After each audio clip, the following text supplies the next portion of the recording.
ध्वनिर्वर्णा पदं वाक्यमित्यास्पदचतुष्टयम् यस्याः सूक्ष्मादिभेदे वाग्देवीं तामुपास्महे।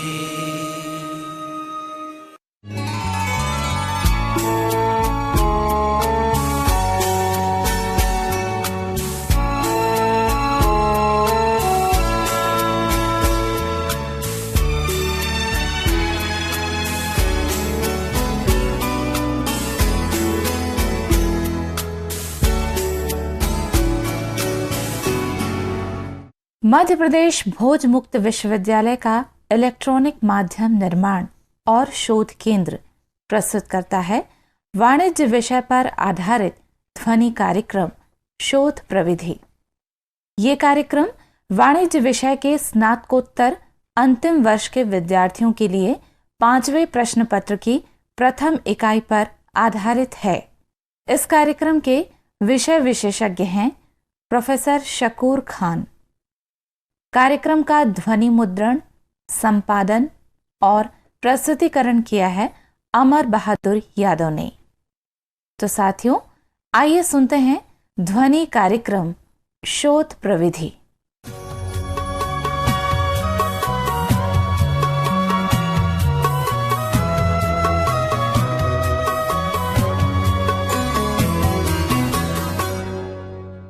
मध्य प्रदेश भोज विश्वविद्यालय की रिसर्च मेथोडोलॉजी के प्रोग्राम में आपका स्वागत है।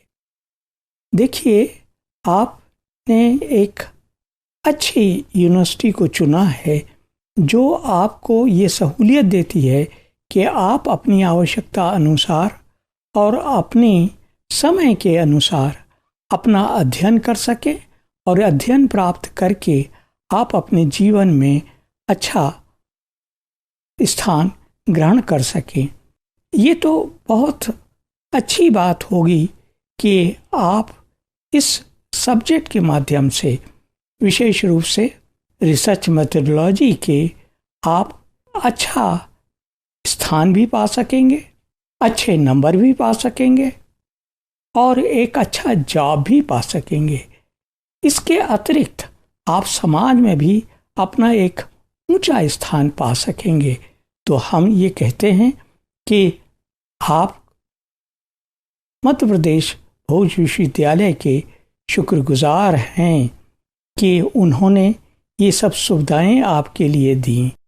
मैं एक टीचर जिसको 50 वर्ष हो गए सिर्फ यही काम करते कि रिसर्च मेथोडोलॉजी को प्रैक्टिकल पढ़ाएं, क्लास में पढ़ाएं, प्रैक्टिकल कराएं और उससे जो उपयोगिता बढ़ती है वो स्टूडेंट की उपयोगिता को बढ़ाने का प्रयत्न करें।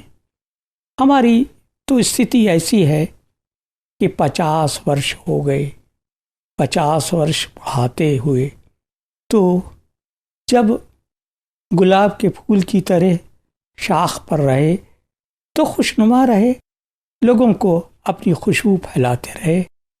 देश में भी और विदेश में भी जब वहाँ से टूटे गए तो फिर कहीं न कहीं जाकर अपना स्थान पाया। अगर एक गुलाब का फूल किसी व्यक्ति के कोट में लगा दिया जाता है तो उसकी खूबसूरती बढ़ाता है। जब वो किसी मंदिर के अंदर चढ़ा दिया जाता है तो देवता का आशीर्वाद प्राप्त करता है। इसी प्रकार से हम भी एक ऐसे फूल हैं जो कि अपने वक्त पर अच्छे स्थान पर रहे और अपनी सेवा करते रहे। उस सेवा के साथ ही अब इस स्थिति पर हैं कि सूखे हुए गुलाब के फूल की तरह जो कागज़ों में मिलते हैं, वैसे ही हमने अपने आप को इस शिक्षा के प्रति अर्पण किया। देखिए, गुलाब का फूल जो है वो आप अगर सूख भी जाए तो आप उसे पानी में डाल दीजिएगा तो नहाने के वक्त वो पानी को खुशबूदार बना देता है। अगर आप उसे चाय की पत्ती के साथ मिला डालते हैं तो आपकी चाय भी खुशबूदार बना देता है। अगर आप उसे शक्कर के साथ मिला देते हैं तो वो गुलकंद बना देता है। इसके माने ये हुआ कि ये जो शिक्षा और शिक्षक का जो संबंध है वो शायद आपको बहुत अच्छाई की तरफ ले जाए, उसी का हमारा प्रयत्न है। ये आपने जो सब्जेक्ट चुना है रिसर्च मेथोडोलॉजी, इसकी अहमियत बहुत ज़्यादा है। अहमियत इस तरह से भी मान लीजिएगा, हमारे माननीय प्राइम मिनिस्टर नरेंद्र मोदी जी ने ये कहा कि हिंदुस्तान अब विशेष रूप से साइंस में ऊपर उठा हुआ है और उसने आज के दिन 5 देशों के सैटेलाइट अपने यहाँ से छोड़े हैं। ये इसका प्रमाण पत्र है कि उनके ज़बान से ये भी निकल आया कि मेरा दिल मांगे मोर, यानी मैं और भी साइंस में और विशेष रूप से सैटेलाइट की साइंस में तरक्की चाहता हूँ। इसका ये पहलू और आगे बढ़ जाता है जब वो कहते हैं कि हम चाहते हैं कि आप एक सैटेलाइट सार्क कंट्रीज़ के लिए भी बनाएं। इसके माने ये हुआ कि साइंस का महत्व और विशेष रूप से रिसर्च का महत्व बढ़ रहा है। यही बात कुछ इस तरह से हमारे माननीय राष्ट्रपति जी श्री प्रणब मुखर्जी ने देवी अहिल्या विश्वविद्यालय के दीक्षांत समारोह में कही कि अब साइंस को और तरक्की दी जानी चाहिए, हमारे यहाँ रिसर्च को और बढ़ाया जाना चाहिए। देखिए, 80 वर्ष से आज तक कोई नोबेल प्राइज़ हिंदुस्तान में नहीं आई। वो तो CV रमन ही थे जो फिजिक्स के अंदर हिंदुस्तान में एक नोबेल प्राइज़ लाए। हालांकि इसके बाद भी नोबेल प्राइज़ तो इसमें भी मिला जब हरगोविंद जी खुराना ने अपनी रिसर्च की, अमृता सेन ने अपनी रिसर्च पर नोबेल प्राइज़ इकोनॉमिक्स में पाई, या S चंद्रशेखरन ने फिजिक्स में नोबेल प्राइज़ पाई।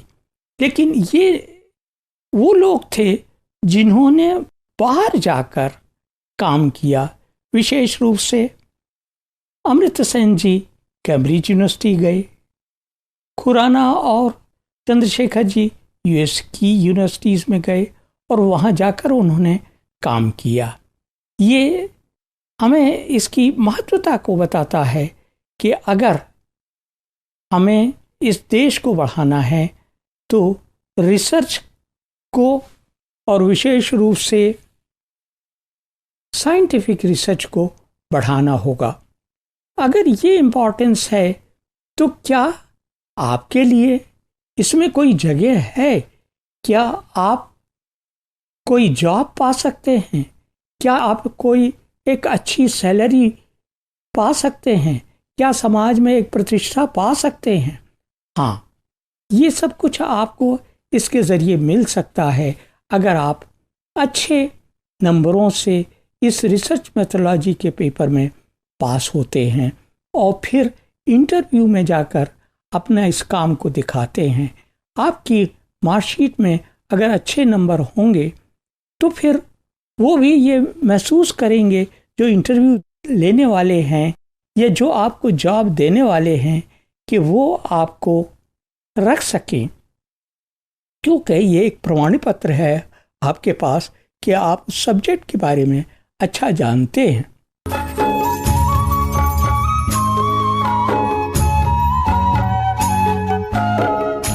आइए ज़रा देखें कि इसको पाने के लिए आपको क्या करना होगा, आप कैसे अच्छे नंबर पा सकेंगे।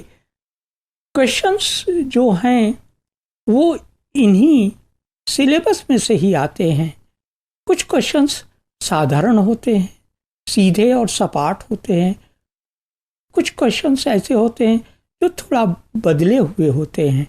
तो उनको कैसे टैकल करना, ये हमारी समझदारी का काम होगा कि हम बड़े से बड़े क्वेश्चन को कैसे समझें, उनके पॉइंट्स को याद रखें और फिर उसे अपनी भाषा में उतार सकें। अब एक ये भी बात आती है कि क्या बड़े क्वेश्चन को छोटे क्वेश्चन में उतार सकते हैं? हाँ, अगर बड़ा क्वेश्चन है तो उसके अंदर बहुत से पॉइंट्स होंगे, लेकिन अगर उसको छोटे हिस्से में रखना चाहें तो हम छोटे हिस्से में रख सकते हैं। आइए ज़रा इसका उदाहरण लें कि यही एक शब्द है कि रिसर्च का अर्थ क्या होता है, रिसर्च के मीनिंग क्या होते हैं। तो हम बड़ी आसानी से कह सकते हैं कि भाई ये दो शब्दों का मिला हुआ एक कंबाइंड वर्ड है, री और सर्च। री के माने फिर से, सर्च के माने ढूंढिए। फ्रांस के जो रिसर्च शब्द लिया गया है वो इस बात को दर्शाता है कि आप करीब जाइए, देखिए, समझिए और फिर अपने विचारों को व्यक्त कीजिएगा। तो रिसर्च शब्द के अर्थ तो ये हुए। अब आइए इसकी कोई डेफिनेशन हो सकती है, क्योंकि जब मीनिंग होते हैं तो उसको स्पेसिफाई करने के लिए उसकी डेफिनेशन भी बनती है। आइए, अगर आपके पास कागज़ पेंसिल हो तो आप उसे लिख लीजिएगा कि सन 1942 में लंडबर्ग ने रिसर्च के लिए इस तरह से बताया है, research is a scientific method consist of systematic observation, classification and interpretation of data. इस परिभाषा के अंदर देखिए आप, ये तीन विशेष शब्द आए, सिस्टमैटिक और साइंटिफिक मेथड। इसी तरह से आपका ऑब्जर्वेशन, क्लासिफिकेशन और इंटरप्रिटेशन। ऑब्जर्वेशन के मायने आप उसे अच्छी तरह से देखिए। सुबह सवेरे जब आपके पास अखबार आता है तो अखबार आप शायद 10 मिनट में या 15 मिनट में पढ़कर अलहदा कर देते हैं। उसकी लाइफ सिर्फ 15 मिनट ही रही आपके लिए। लेकिन कुछ ऐसे लोग होते हैं जो उसे गौर से पढ़ते हैं, स्टडी करते हैं कि उसमें जो न्यूज़ दी हुई है उस न्यूज़ का कैसे इस्तेमाल करेंगे। तो वो सोचना जो है वो उसका ऑब्जर्वेशन हुआ। उस ऑब्जर्वेशन के बाद फिर वो ये ख्याल करते हैं कि आइए ज़रा देखें कि उसको हम कैसे क्लासिफाई कर सकते हैं। आपने ये सोचा कि मैं एक जॉब के लिए अप्लाई करूं, तो आपको उस अखबार को स्टडी करना होगी, उसमें देखना होगा कि उसके अंदर कौन कौन से एडवर्टीजमेंट दिए हुए हैं, क्या वो आपकी क्वालिफिकेशन को पूरा करते हैं। और अगर वो आपकी क्वालिफिकेशन को पूरा करते हैं तो क्या आपके लिए वो एक अच्छा पे पैकेज दे सकते हैं। इस चीज़ को आपने सोचा, समझा और यही एक रिसर्च का विषय बन गया।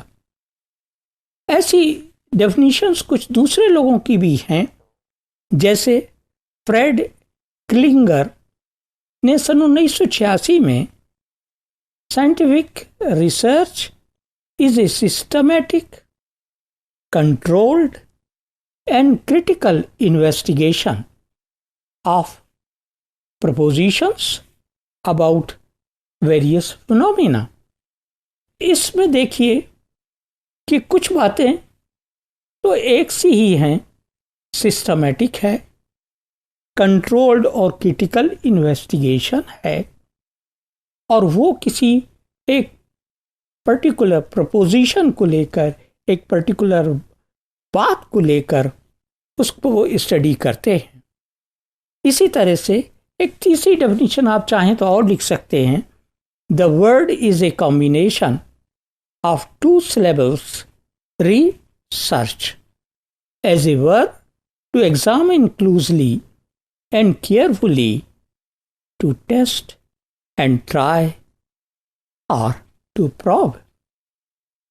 अब आइए, क्या ये प्रश्न एग्जाम में पूछा जा सकता है?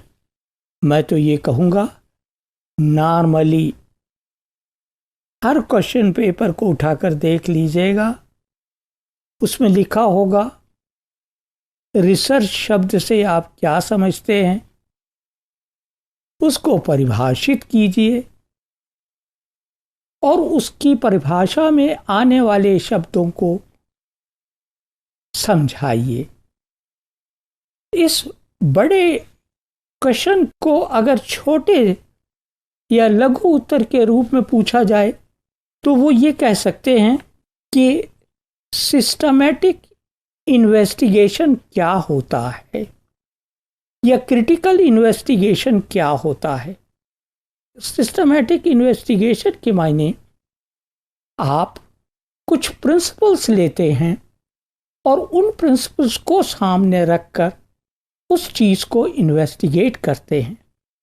इसी तरह से क्रिटिकल इन्वेस्टिगेशन में आप दोनों पक्षों को लेते हैं, जो बातें आपसे रिलेटेड हैं वो भी आप लेते हैं, और जो आपके उद्देश्य से रिलेटेड नहीं हैं, आपके विचार के विरुद्ध जाती हैं, उसे भी आप ले सकते हैं। इस तरह से एक बड़ा क्वेश्चन छोटे रूप में भी पूछा गया और आपने उसका उत्तर दिया। आपसे ये भी पूछा जा सकता है कि बताइए रिसर्च क्या महत्व क्या है। देखिए, अभी जो आपको दो उदाहरण दिए, उन दो उदाहरणों से स्पष्ट हो जाता है कि रिसर्च जो है वो सिर्फ आपके लिए ही नहीं, पूरे देश के लिए आवश्यक है, और देश में अपनी ख्याति के लिए, अपना सिक्का जमाने के लिए कि देश दूसरे देशों की तुलना में बहुत आगे है, अग्रिम है, ये स्थापित कर सकते हैं।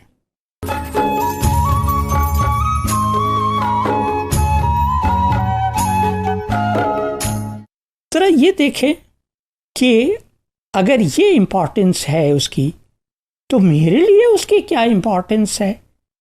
तो आपकी इम्पोर्टेंस तो जिस सब्जेक्ट में, जिस क्षेत्र में आप जा रहे हैं और जहां आपकी जॉब लगने वाली है, वहां पर आपके रिसर्च का उपयोग होगा।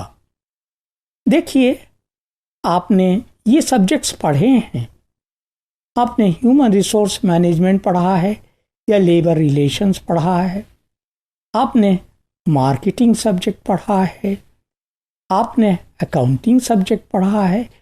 इन सब सब्जेक्ट्स में क्या रिसर्च का महत्व है? हाँ, इनका महत्व है।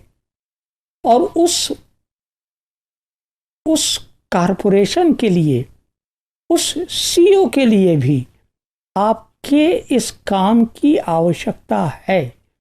आइए जरा देखें, आप एक अकाउंटेंट की हैसियत से वहाँ जॉब करते हैं, आपको कास्ट अकाउंटेंसी का काम दिया जाता है। कास्ट अकाउंटेंसी में आपसे एक आवश्यक बात एक्सपेक्ट की जाती है कि आप उनकी कास्ट को कैसे कम कर सकते हैं, और वो उसके लिए प्रयत्नशील होते हैं, क्योंकि उनका लाभ तो दो तरह से ही बढ़ सकता है। कारपोरेशन के सेल को बढ़ाइए या कारपोरेशन के एक्सपेंसेस को कम कीजिए। अगर आप इन एक्सपेंसेस को बढ़ा सकते, इन एक्सपेंसेस को कम कर सकते हैं और अपने प्रॉफिट को बढ़ा सकते हैं, तो आपको सेल बढ़ाना होगा।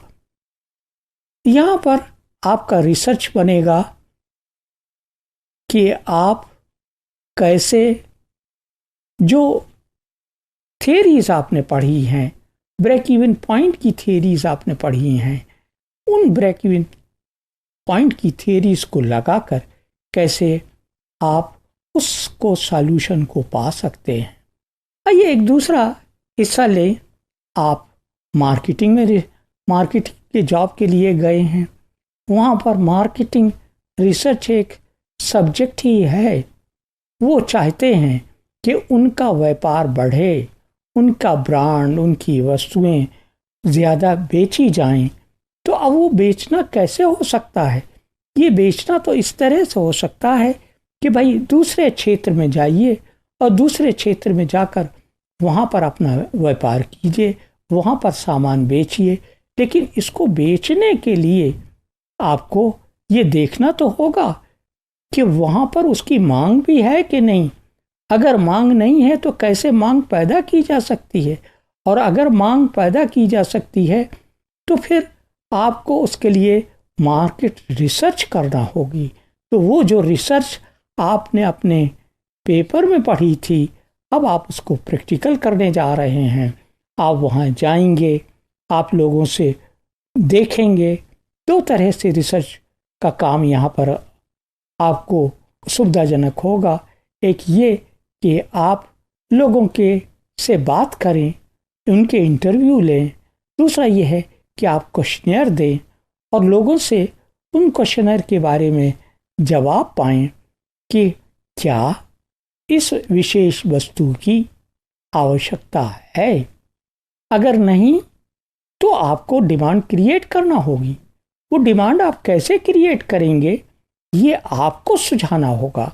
ये आप ऐसे रिसर्चर आपको बताना होगा कि जो अल्टरनेटिव चैनल से, कम्युनिकेशन के चैनल से जो इन्फॉर्मेशन भेजी जा रही है उसमें कौन सा ज़्यादा इफ़ेक्टिव है, कौन सा ज़्यादा लाभदायक हो सकता है, या 2 या 3 या सभी मेथड्स अडॉप्ट किए जा सकते हैं। कुछ लोग तो देखते हैं कि अगर पर्सनल कांटेक्ट किया जाए और वहाँ से इंफॉर्मेशन गैदर की जाए और वहाँ से इंफॉर्मेशन गैदर करके रिसर्च का एक सॉल्यूशन बनाया जाए तो वो कर सकते हैं। ये पॉसिबल है। आइए, आपका जॉब लेबर रिलेशंस का या ह्यूमन रिसोर्स मैनेजमेंट का बना। अब आप वहाँ गए, आपने इसकी थ्योरी पढ़ी है।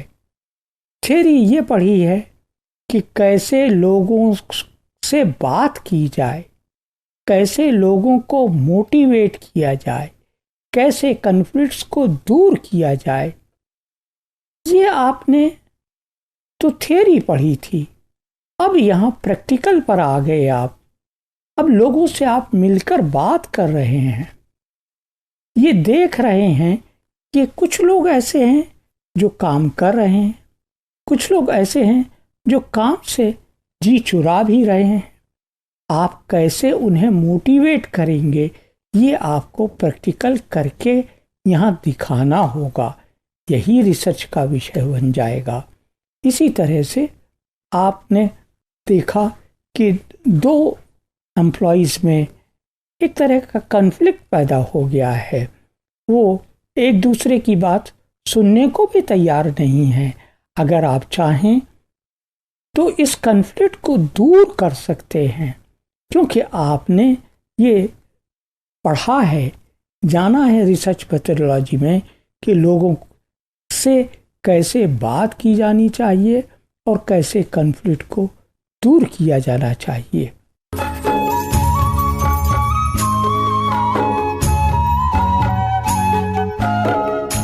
इस रिसर्च पेपर में कुछ चीज़ें आपने इसके सिग्निफिकेंस की देख ली। आइए ज़रा देखें कि ये जो रिसर्च मेथड्स है और रिसर्च मेथोडोलॉजी है, ये क्या एक ही बात है? क्या इनमें अंतर है? देखिए, इसको इस तरह से समझने की कोशिश करें कि जब हम लोहार के पास जाकर बैठते हैं और देखते हैं कि वो कैसे लोहे का सामान बनाता है तो उसका जो हथौड़ा है वो बड़ा है, उस हथौड़े से मारने का तरीका भी बड़ा डिफरेंट है। उसके दूसरी ओर जब सुनार के पास जाते हैं जो सोने की झुमकियां या सोने के कंगन बनाता है, तो आप देखते हैं कि वो भी हथौड़ी का काम करता है, लेकिन उसकी हथौड़ी छोटी है और अगर ज़रूरत पड़े तो कभी कभी वो लकड़ी की ही होती है, वो मेटल की नहीं होती। इससे ये पता चला कि रिसर्च में भी यही बात लागू होती है कि कौन सी मेथड आप अडॉप्ट करेंगे।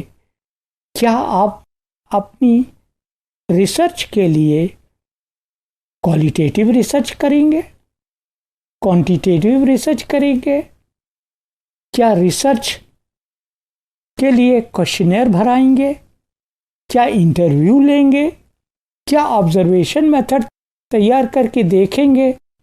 ये कुछ मेथड्स हैं जिनके ज़रिए आप रिसर्च कर सकते हैं और इनको उपयोग में लाने की विधि को ही रिसर्च मेथोडोलॉजी कहते हैं।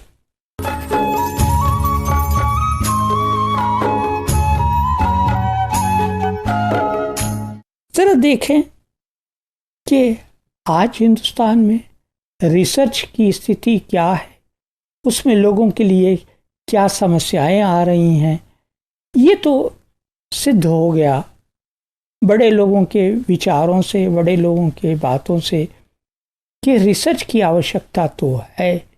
रिसर्च तो पहले भी थी, रिसर्च आज भी है। वेदों के समय में भी व्यक्ति और व्यक्ति का संबंध प्रकृति से स्थापित किया गया था, वही बात आज भी लागू होती है। लेकिन यहाँ पर अब सुविधाओं का प्रश्न उठता है कि क्या सुविधाएं दी जाएं और किन सुविधाओं का उपयोग किया जा सकता है। प्रॉब्लम रिसर्च में फाइनेंस का है, प्रॉब्लम रिसर्च में टेक्नीशियंस का है, प्रॉब्लम रिसर्च में अच्छे डिज़ाइन का है। इन प्रॉब्लम्स को सॉल्व करने के लिए हमको चाहिए कि हम अपना हाथ बढ़ाएं। हम दूसरे देशों में जो रिसर्चेस हो रही हैं उनसे मेल रखें, उनकी विधियों को भी समझें, अपने यहाँ की आवश्यकता को भी देखें। सोचें तो ग्लोबल नेचर पर, लेकिन सॉल्व करें हमारे लोकल प्रॉब्लम। यही रिसर्च की आवश्यकता है।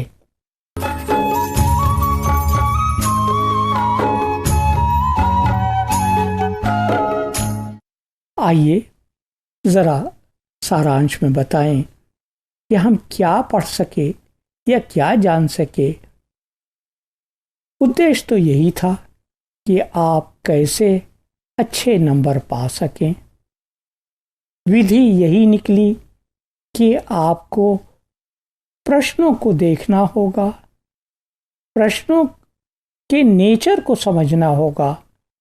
हमने यहाँ पर आपके सामने डेफिनीशन देकर समझाने की कोशिश की, डेफिनीशन के छोटे हिस्सों को भी समझाने की कोशिश की।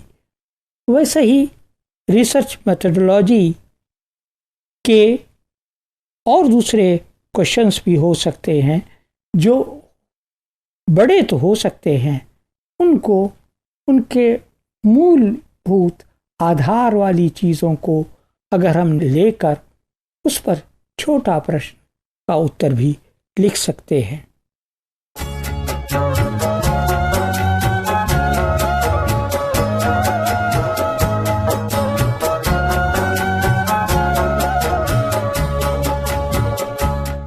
अभी आप सुन रहे थे वाणिज्य विषय पर आधारित ध्वनि कार्यक्रम शोध प्रविधि। कार्यक्रम के विषय विशेषज्ञ एवं वार्ताकार थे प्रोफेसर शकूर खान। निवेदिका थी श्वेता सिंगर। इस कार्यक्रम का ध्वनि मुद्रण, संपादन और प्रस्तुतिकरण किया अमर बहादुर यादव ने। ये कार्यक्रम मध्य प्रदेश भोज मुक्त विश्वविद्यालय के इलेक्ट्रॉनिक माध्यम निर्माण और शोध केंद्र द्वारा निर्मित किया गया।